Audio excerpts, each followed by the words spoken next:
خير بچم ماما مخری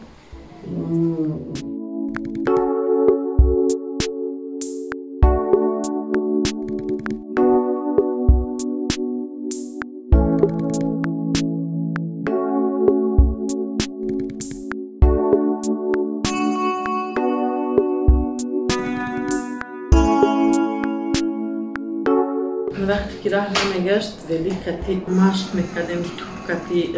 دمیده که راهگردان کردم یا بالا کده چی کدم نکمی развитие речи نتونستم کردن نکی همه گپ میفهمم وجود خونه میره همه هم خودشون فقط خودم میتیم آنشو خودش میخوره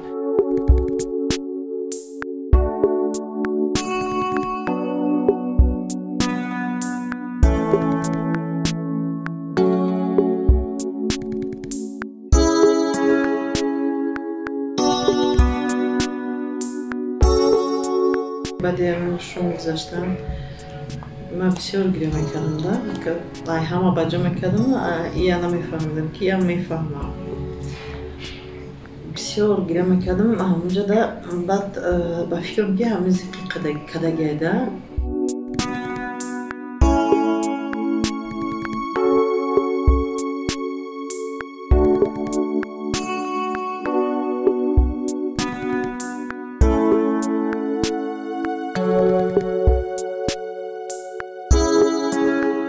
эпилепсияш лечение дорого гуфтам хе барои эпилепсия приступаш лечение кардан нахкура рекомендация дадам ки ҳамун истомал накура хе маблағи муайян шон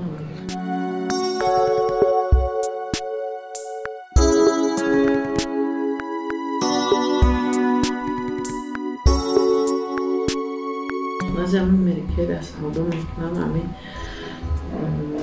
همسایه رو زخم میکنم خیلی میبیارم شما مستر کلاس میکنیم روهای اکشن میکنیم همون کتی یکم سمیمونشون کار میکنیم و خیلی خانه رو کم پرادکتا میکنم مقصد خیلی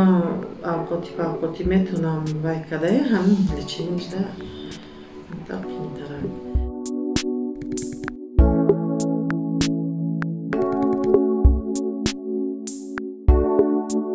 فکرم در خانه